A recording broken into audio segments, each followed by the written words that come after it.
Шөнө орой автобусанд цөөн хідэн танихгүй хүнтэй хамт явж байх тэр мэдрэмжийг та мэдэх үү? Гэрэл бүдэг хүмүүс бүгд чимээгүй. Ингээд та жижиг зүйлсийг анзаарч эхэлдэг. Гурван буудлын өмнө суусан мөртлөө огт хөдөлгөөнгүй тэр хүн эсвэл автобусны арын судал саяханд байгаагүй мэд санагдах зорчигчд. Өнөөдрийн түүх бол Бээжингийн 375 дугаар автобусны томог юм. 1995 оны 11-р сарын 14-ний шөнө болсон энэ явдлыг сонссны дараа та оройн сүүлийн автобусанд суухаасаа өмнө нэгийг эргэцүүлж магадгүй. Бас хизээ нэгэн цагт та бүтэн дүрдээ орсон косплейчинтэй автобусанд таарч байсан. Ихэвчлэн фестивал эсвэл зураг авалтын үеэр ийм хүмүүс харагддаг. Өнөөдөр миний ярих түүх бол хэдэн 10 жилийн турш яригдсан хотын домог юм. Нэг шөнө сургаггүй болсон автобусны тухай. Дараа нь тэр автобус усан живсэн байдалтай олдсон гэдэг. Болсон зүйлийг сонсоход боломжгүй мэт санагдавч дэлгэрэнгүйг нь мэдэх тусам улам аимшигтай болдог. Дэлхийн бүх соёлд үе үеэс дамжин ирсэн түүхүүд байдаг. Баатарлаг түүхүүд, сэрэмжлүүлэг болсон түүхүүд, бас эмгэнэлт түүхүүд. Гэхдээ зарим нь зүгээр л тайлбарлахын аргагүйгээр аимшигтай түүхүүд байдаг. Энэ бол тэдний нэг үл. 1995 оны 11-р сарын 14 Бээжин хот. Ямар ч зузаан хувцастай байсан ясын гинмар хүүтэн салхитай шөнө байлаа. Шөнийн 12 дөнгөж өнгөрч байсан бөгөөд тухайн өдрийн сүүлийн автобус болох 375 дугаар автобус Юаньминюаны эцсийн буудлаас хөдөлж. Энэ бол тухайн шөнийн хамгийн сүүлчийн рейс байв. Гэртээ харих сүүлчийн боломж гэсэн үг. Автобусны чиглэл нь Бээжингийн захын бүс болох Шэньшань. Шөнөөрөө болсон учраас зам бараг хоосон гадаа тас харахгүй.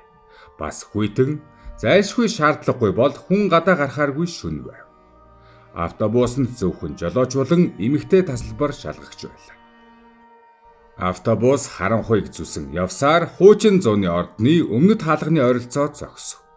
Хаалга онгойхот 4 хүн орж ирсэн. Нэг хөгшин эмэгтэй болоод нэг залуу хос.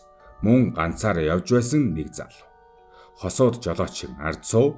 Харин хөгшин эмэгтэй болон өнөөх залуу хоёр хаалганы ойролцоо өөдөөдөөсөө харсан суудалд сууж. Хинч юуж ярьсангүй бүгд ядарсан байлаа. Залуу хос нойрондоо дийлтэж буудлаа өнгөрөөчихгүй хичээн суун. Автобусанд зөвхөн хөдөлгүүрийн чимээ болон гаднах салхины эсгэрээс сонсогдов. Автобус удалгүй хөнгүү шахам аслагдсан хэсгээр орж ирсэн. Автобусын дотор амьсгал сонсогдом тийм нам гүн байлаа.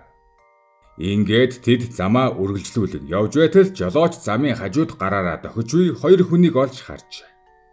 Тэр газар албан ёсны автобусны буудал биш байсан ч жолооч автобусаа зогсоосон байна. Ингээд хаалга онгойж 3 эрэгтэй автобусанд орж иржээ. Харин жоохон эндээс л бүх зүйл хачирхалтай болж эхэлдэг. Орж ирсэн 3 эрэгтэй жирийн зорчигчид шиг харагдсангүй. Захын 2 эрэгтэй нь дундах хүнээ мөрнөөс нь түшиж бараг чирч яваа мэт байсан. Голд байсан хүн толгоо унжуулсан, үсэн сэгсийсэн, арх уусан юм уу эсвэл ухаан алдсан мэт харагдана. Нүрийг нь бараг харах боломжгүй байлаа. Гэхдээ хамгийн хачирхалтай нь тэд бүгд эртний хятадын Чин улсын үеийн хувцас өмссөн байв. Урт дээлтэй яг л түүхэн киноноос гараад ирсэн мэт. Нүүр нь цанх зайсан, магадгүй нүүр будалтай байх гэж бодогдохоор. Тэр мөчөд автобусанд байсан хүмүүсийн нуруугаар хүүд даасан гэдэг зорчигчид бие биелүүгээ түгссэн харцаар харж эхлэв. Эмэгтэй тасалбар шалгагч хүмүүсийг тайвшруулахыг оролдов. Тэр намуухан дуугаар санаа зовлтгүйдээ ойролцоо түүхэн киноны зураг авалт болж байгаа байх. Эсвэл хувцсны үдшилгээс ирж явсан хүмүүс байх гэж. Тайлбар нь боломжийн сонсогдож байсан ч үнэндээ хинж итгэсэнгүй. Тасалбар шалгагч тэднээс тасалбарын мөнгө авах гэсэн ч тэд юу ч дугарсангүй. Ингээд юу ч болоогүй мэт автобус цааш хөдлөв. Эвгүй төрхтэй хачин хүмүүс орж ирснээр уур амьсгал улам дарамттай болж эхэлжээ. Хөгшин эмэгтэй үе ард тал руу иргэн харах болов. Тэр 3 эрийг ажиглах тусам улам эвгүй санагдаж байлаа. Голдоо нэгийг түшсээр суусан хэвээр урагшаа ширтэн хөдөлгөөнгүй. Нүдэж анивчихгүй мэд. Гэхдээ тэдний царай хэвийн харагдан нүдэн чивийн гэхдээ ямар нэгэн зүйл буруу байсан. Яг юуг нь хэлж мэдэхгүй тийм л буруу байсан. Автобус цааш хөдөлгөхөд дахин нам гүн байдал ноёрхов. Зөвхөн хөдөлгүүрийн дуу салхины эсгэрээ өөр юу ч сонсогдохгүй. Хэд хэдэн буудал өнгөрсний дараа залуу хос автобуснаас буужээ. Одоо автобусанд жолооч, тасалбар шалгагч, хөгшин эмэгтэй залуу болоод ард суусан 3 ир. Тасалбар шалгагч айдастай ур амьсгалыг багасгахын тулд жолоочтой ярилцаж эхлэв.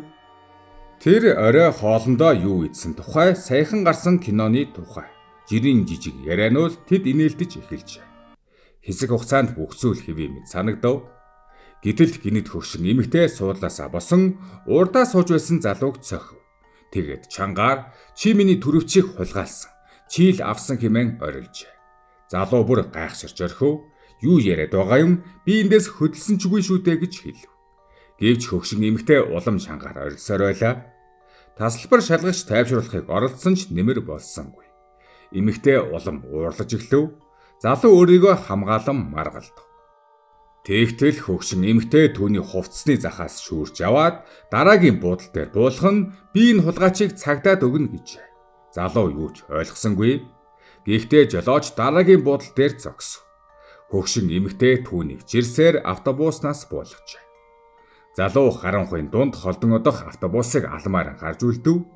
Удалгүй автобус ч харагдхаа боллоо. Харин залуу хөгшин эмэгтэйлүү иргэн хараад ууртайгаар за тэгээд цагдаагийн газар нь хаана байгаа юм бэ гэж асуулаа. Харин хөгшин эмэгтэй гүнзгий амьсгаа аваад ямар ч цагдаагийн газар байхгүй гэж хэлжээ. Залууч бүр гайхав юу гэсэн үг вэ? Та сая намайг цагдаад өгнө гэсэн биз дээ гэтэл хөгшин эмэгтэй би чиний амийг аварсан юм гэж. Залууч инээж орхив. Энэ хөгшин эмэгтэй галзуурсан юм шиг санагдав. Гэвч хөгшин эмэгтэй царай тун ноцтой байлаа. Тэр үнэхээр үннээ ярьж байсан. Залууч ууртай хэвээр байлаа. Тэр ямар ч буруу зүйл хийгээгүй мөртлөө автобуснаас хүчээр буулгагдсан. Гэвч хөгшин эмэгтэй тайван хоолоогоор намайг анхааралтай сонс. Би чиний амийг аварсан гэж дахин хэлжээ. Залуу толгоогоо сэгсрэн ямар утгагүй юм бэ гэв. Тэгтэл өнөөх эмэгтэй автобусанд орж исэн 3 ирийн тухай ярьж эхлэв. Тэр ихэндээ тэднийг жирийн хүмүүс гэж бодсон аж. Гэвч автобус хөдөлсөний дараа арын цонхоор салхи хүлээх үед нэг зүйл анзаарч. Дундах хүний урт дээл салхинд баг зэрэг сөхөгдсөн байна. Ингээд тэр хүний хөл харагдсан гин. Эсвэл илүү зөвөр хэлбэл хөл нь харагдаагүй. Тэр хүн газарт хүрсэн хөлгүй байж яг л агаарт хөвж байгаа мэт харагдсан байна. Эхэндээ эмэгтэй нүдэндээ итгээгүй, тиймээс дахин харав. Гэвч үр дүн нь адилхан байлаа. Харин дараа нь бүр аимшигтай зүйл анзаарч. Автобусны гэрэл тусахад дундах хүний нүүр хэсэгчлэн илуулсан байна. Түүний царай ямар ч өнгөгүй цав цагаан байв. Яг л цогц шиг. Түүнээс гадна нүүрний нэг тал нь аимшигтайгаар муудсан мэт харагдсан гэдэг. Тэр үед хөгшин эмэгтэй нэг л зүйлийг ойлгов, эдгээр хүмүүс жирийн хүмүүс биш байна. Тиймээс хөгшин эмэгтэй ямар ч байсан хин нэгнийг автобуснаас буулгах хэрэгтэй гэж бодсон байна. Гэхдээ шууд автобусанд сүнс байна гэж орилбол хинч итгэхгүй. Тиймээс түрээчний жүжигийг зохиож залууг аварж үлдэхийн тулд өөрийгөө галзуу мэд харагдуулахаас ч айгаагүй байна. Гэхдээ залуу ихэндээ итгэсэнгүй. Гэвч эмэгтэй нүдэнд үнэхээр айдас байсан юм. Тэр жүжиглэж байгаа хүн шиг харагдсангүй. Эцэстэн тэд хамгийн ойрын цагдаагийн хэсэг рүү явжээ. Тэнд болсон явдлыг ярьсан байна. Мэдээж цагдаа нар түүхийг сонсоод итгэсэнгүй. Хинч ийм зүйлд амархан итгэхгүй. Гэсэн ч алба хаагчид автобусны чиглэлийг шалгаж үзэхээр шийдэв. Харин тэр үед 375 дугаар автобус замаа үргэлжлүүлсээр байлаа. Автобусанд жолооч, тасалбар шалгагч болон нууцлах 3 эрэгтэй үлдсэн байлаа. Харамсалтай нь энэ мөчөөс хойш тэднийг дахин амьд харсан хүн байгаагүй гэдэг. Маргааш өглөө нь автобус эцсийн буудалтай хүрээгүй тогтоогдсон. 375 дугаар автобус алга болсон байлаа. Жолооч нь алга, тасалбар шалгагч ч алга. Автобус сурггүй. Энэ үед цагдаа нар үнэхээр санаа зовж эхэлсэн байна. Учир нь нийтийн тээврийн том оврын автобус зүгээр л агаарт уусчих боломжгүй. Тэд жолоочийн гэр бүлтэй холбоо барив, ажилчдын бүртгэлийг шалгав. Замын бүх хэсгийг нийжиж эхэлсэн гэвч юу ч олдсонгүй. 375 дугаар автобус яг л орон мөргүй алга болсон мэт байлаа. Ингээд хэд хоног өнгөрч 375 дугаар автобус алга болсноос хойш 4 хоног өнгөрч. Цагдаа нар зам дагуу ирэн хаах ажиллагаагаа үргэлжлүүлсэн байв. Автобусны чиглэл дагуу орших, нуур, сувг, шуудуу хаягдсан байрлах байгууламжуудыг хүртэл шалгасан байна. Тэгээд эцэст нь Бээжингээс нилээд хол зайд байрлах нэгэн усан сангийн ойролцоо с сэжигтэй мэдээлэл ирж. Тэндээс автобус шиг зүйл харагдсан аж аврагчид ус руу шумбан шалгахад ёроолт нь үнэхээр 375 дугаар автобус байсан гэдэг. Автобусыг уснаас гаргаж ирэхэд хүмүүс сожирдсан байна. Дотор нь жолооч болон тасалбар шалгагчийн цогцос байж. Гэвч хамгийн хачиргалтай зүйл нь энэ биш байсан юм. Домгийн дагуу автобус олдсон газар нь анхны чиглэлээс маш хол байсан гэдэг. Тийм хол зайд очихын тулд автобусанд байсан түлш хүрэлцэхгүй байж, мөн зарим хувилбарт автобусны шатхууны савнд бензин биш, хүний цус шиг улаан шингэн байсан гэж ярьдаг. Өөр нэгэн хувилбарт автобусны дотор байсан цогцоод ердөө хэдхэн хоногийн өмнө нас барсан хүмүүс шиг биш, хэдэн 7 хоногийн өмнө нас барсан мэт задралд орсон байсан гэдэг. Гэхдээ эдгээр мэдээллүүдийг батлах аль бие усны баримт байдаггүй. Иймээс олон хүн үүнийг домгийн хамгийн хэтрүүлсэн хэсэг гэж үздэг. Харин хүмүүсийн хамгийн их ярьдаг зүйл бол хөгшин эмэгтэй болон залуу хоёрын тухай. Хэрвээ тэр хөгшин эмэгтэй төрөвчний тухай худлаа жүжиг зохиогоогүй бол тэд ч мөн автобусанд үлдэх байсан. Тэгвэл тэдний хувь заяа ямар болох байсан бол үүнийг хийж мэдэхгүй. Цаг хугацаа өнгөрөх тусам энэ түүх улам бүр алдартай болж ирсэн. Интернет гарч ирсний дараа хятадын форумууд дээр олон хүн энэ домгийг дахин хуваалцаж эхэлсэн байна. Зарим нь үүнийг бодит хэрэг байсан гэдэг, зарим нь бүхэлдээ зохиомл аимшигын түүх гэж үздэг. Харин өөр нэг хэсэг нь үнэн худлаа нь хамаагүй ямар нэгэн зүйл үнэхээр болсон байх гэж боддог. Өнөөдөр ихэнх судлаачид болон сэтгүүлчид Бээжингийн 375 дугаар автобусны алдартай дүүхийг хотын домог гэж үздэг. Учир нь ийм хэрэг болсон тухай найдвартай цагдаагийн тайлан байдаггүй. Аль бие усны сонины архивд тохирох мэдээлэл олдоогүй. Түүхийн олон хувилбар хоорондоо зөрчилддөг. Дэлгэрэнгүй мэдээллүүд нь жил ирэх тусам өөрчлөгдсөн байдаг. Гэсэн ч энэ түүх хүмүүсийн дунд өнөөдөр ч амьдарсаар байна. Яагаад гэвэл энэ домог бидний хамгийн айдаг зүйлсүүдийн нэгийг хүнддэг. Шөнө оройн хоосон автобус танихгүй цөөхөн зорчигчд. Мөн бидний харах ёсгүй зүйлтэй нүүр тулгарах айдас.